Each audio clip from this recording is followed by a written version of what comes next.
Ayo, duduk dulu. Belum balik, tunggu dulu. Masih 247. Ayo duduk dulu. Yang pakai topinya dilepas dulu ya.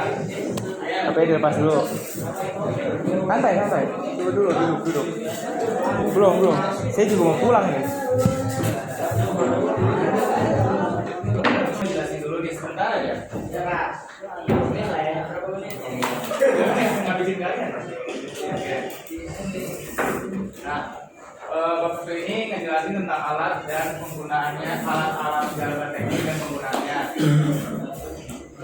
Nah, namanya kalian anak teknik pasti udah awam lagi lah kalau masalah gambar, mau itu anak sipil, anak tata busana, anak teknik mesin pun pula, ya namanya gambar itu udah gak bakalan kalian ini lagi deh, pasti ada namanya mapelnya, terus tugasnya, sama juga kayak saya. Nah, oke, saya jelasin sedikit. Gambar merupakan sebuah alat atau media untuk menyatakan maksud terutama bagi orang teknik. Oleh karena itu, gambar sering juga disebut sebagai bahasa teknik.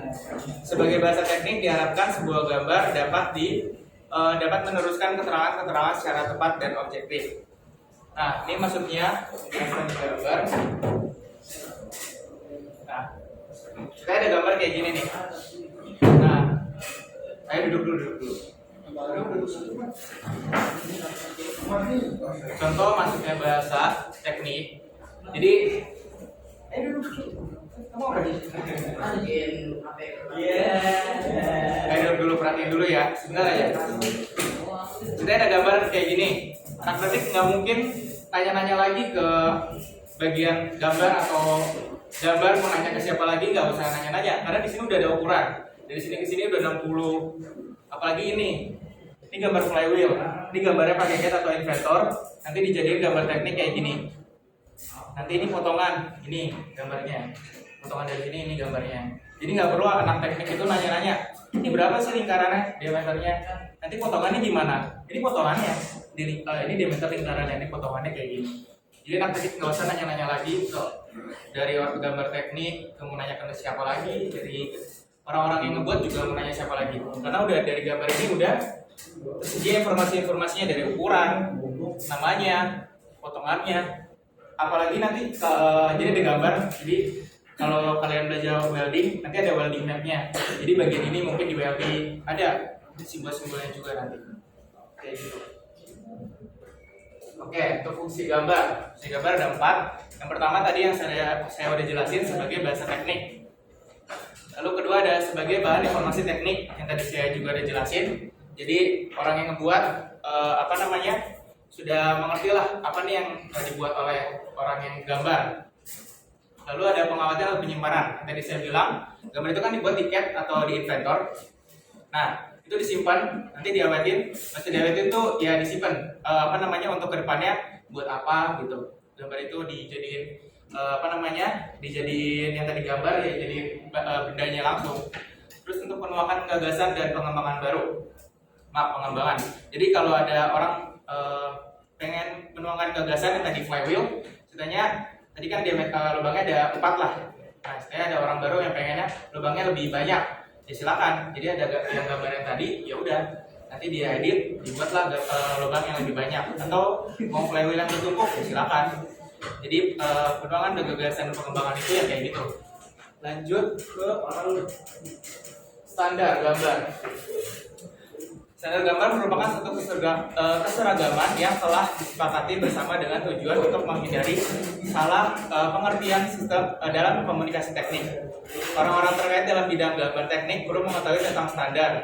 Orang-orang yang terkait itu siswa pada kelompok teknologi dan industri, para perencana produk, operator mesin, operator perakitan, mekanik, dan pengontrol mutu dari suatu produk atau mesin.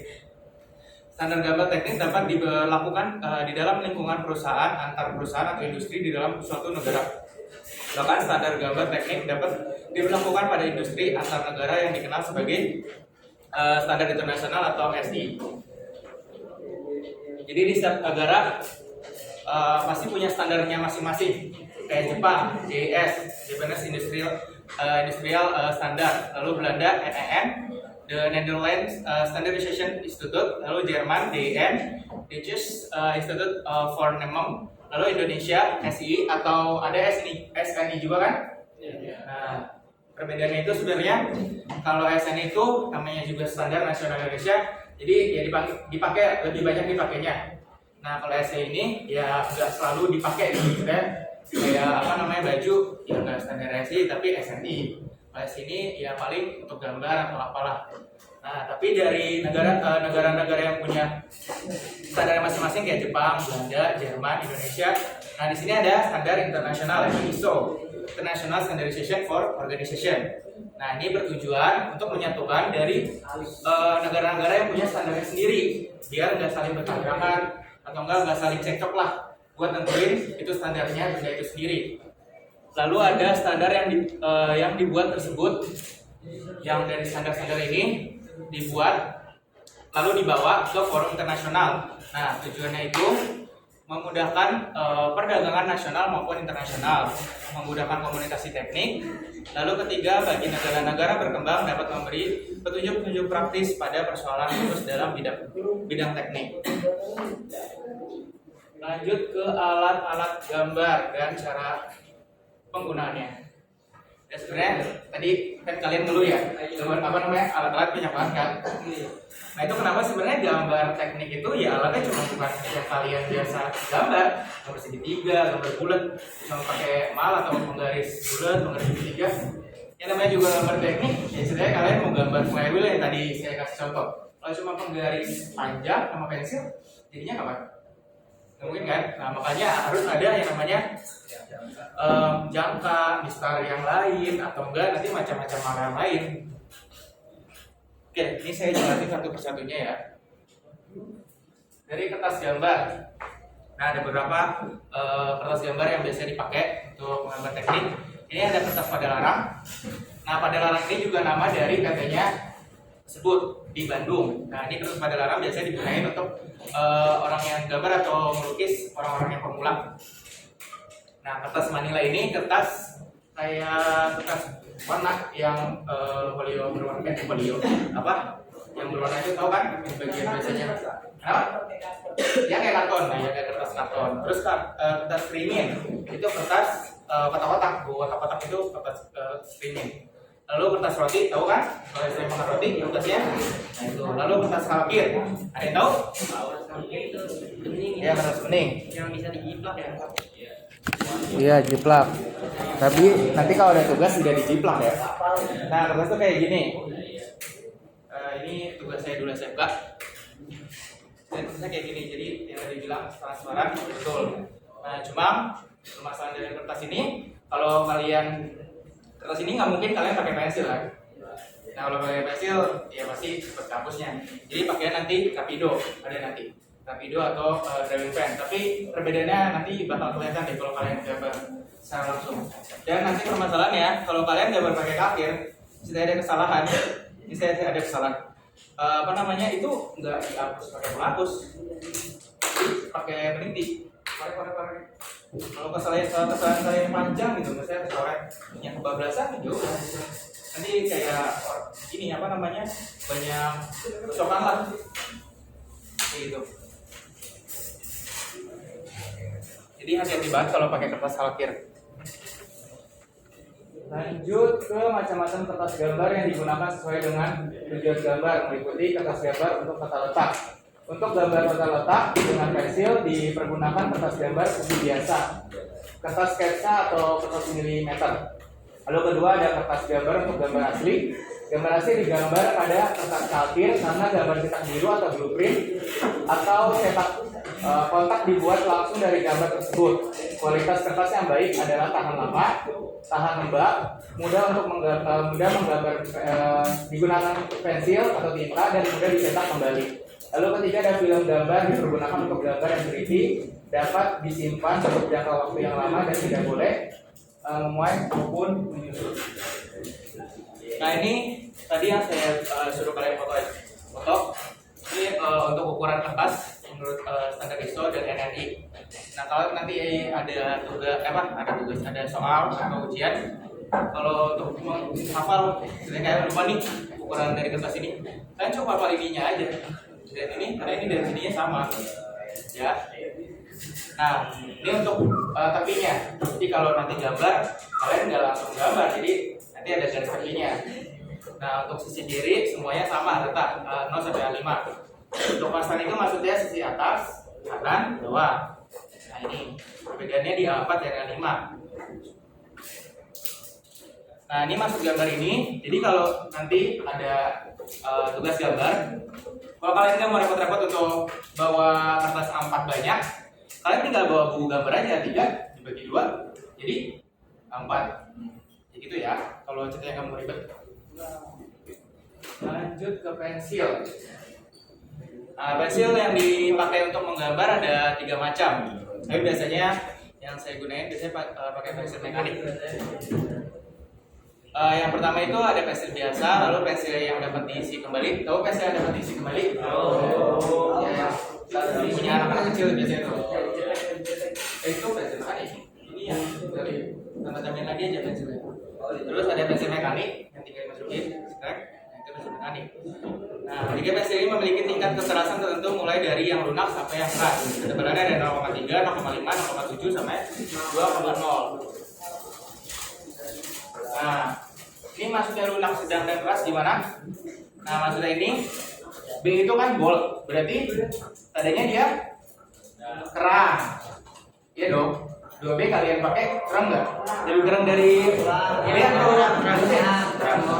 Berarti dia dulu. Dikit lagi.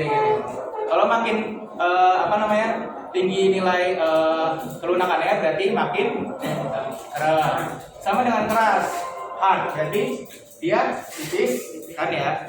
Nah makin ini juga makin tipis. Nah ini untuk sedang nih. Nah, ini cocok banget kalau kalian nanti ngegambar buat garis arsir atau garis batu, karena dia antara sedang sama tebel, jadi nggak terlalu ini banget.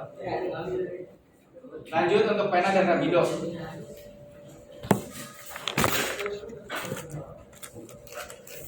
Saya punya contohnya untuk rabido. Nah maksudnya itu menggambar pada kertas saltir yang tadi saya bilang menggunakan tinta gambar. Nah ini rabido nih contohnya kayak gini. Nah,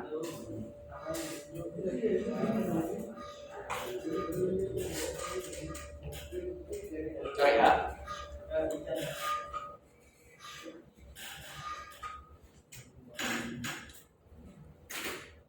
nah, untuk rapido ini sendiri, cara penggunaannya ya tinggal diisi tinta. Jadi ini ada tabungnya. Nah, tinggal diisi tinta, mau tinta Cina, mau tinta khusus kayak nanti kalau kalian bisa beli rotring, ya udah. Tapi jangan diisi penuh karena di sini di penutupnya itu ada jenjolan. Jadi kalau kalian tutup, ya banyak kan ngoncrot, maksudnya bebek, gitu. Nah, tapi ini juga ada permasalahan. Kalau ceritanya kalian ngerjain di ruang AC, itu bakal cepet banget yang namanya mengeras. Maksudnya tinta yang di dalam ini ngedet karena suhu ruang. Makanya itu kadang kalau ngegambar saya buru-buru, maksudnya kalau di tempat yang ber-AC, karena ini cepet banget keluarnya tuh. Ya nanti kalau udah kelamaan kita diemin, apalagi kalian bisa gambar dan ditutup lagi nih, ya udah wassalam. Jadi kalian harus tunggu dulu sampai ini yang cair lagi. Jadi kalian celupin ke air panas, tunggu sama ini juga. Itu permasalahan kalau pakai rapido, banyak problemnya.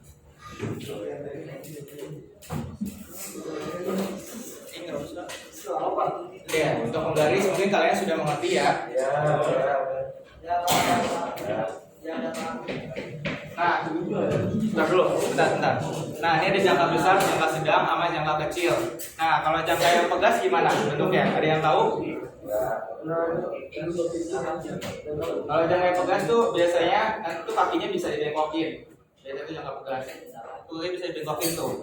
Nah, kalau jangka Orleon itu tuh kayak gini. Jadi dia bisa sampai 180. Nah, ini untuk tempatnya. Papan meja gambar. Mungkin kalian nggak bakalan pakai ini ya, karena di sini juga nggak bakal ada. Ya, mungkin kalau nanti kalian mau gambar lebih enak gambar di tatakannya kaca. Karena kalau kayu kan permukaannya nggak rata ya. Nah itu bakalan susah banget. Lalu ada mesin gambar. Ini bisa digerakin mesinnya, jadi lebih fleksibel kalau kalian gambar pakai ini. Tapi saya juga belum pernah pakai sih. Lalu tadi ada penghapus, habis itu pelindung penghapus.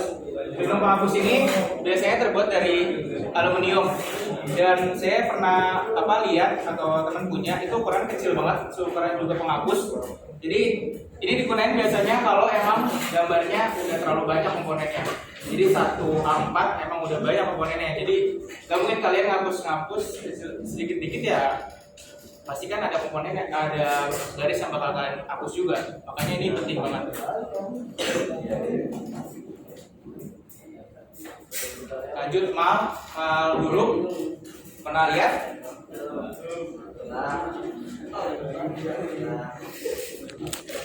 Alurnya kayak gini. Ini penting banget kalau kalian nanti membuat gambar terus ada etiketnya, gak mungkin kalian freehand atau tulis tangan sendiri. Meskipun tulisan kalian secakap-cakapnya, ini penting banget kalian pakai. Jadi jangan asal untuk nulis, langsung nulis di gambar. Kalau mal busur, mungkin kalau kalian pernah lihat tukang-tukang jahit biasanya ada. Nah ini untuk bikin lengkungan. Untuk materis biasanya ini kalau pipa, biasanya kalian malas untuk mengukur diameternya, langsung aja dimasukin. Oh berarti ini ukurannya udah langsung. Atau enggak kalau kalian ini emang banyak ukurannya, ada yang lebih gede lagi. Sesuai dengan ukurannya sih biasanya banyak. Lalu untuk bentuk lain, nah ini biasanya kalau emang bentuk-bentuknya susah untuk kalian buat sendiri. Nah sebelum itu kalian bertanya dulu sebelum pulang.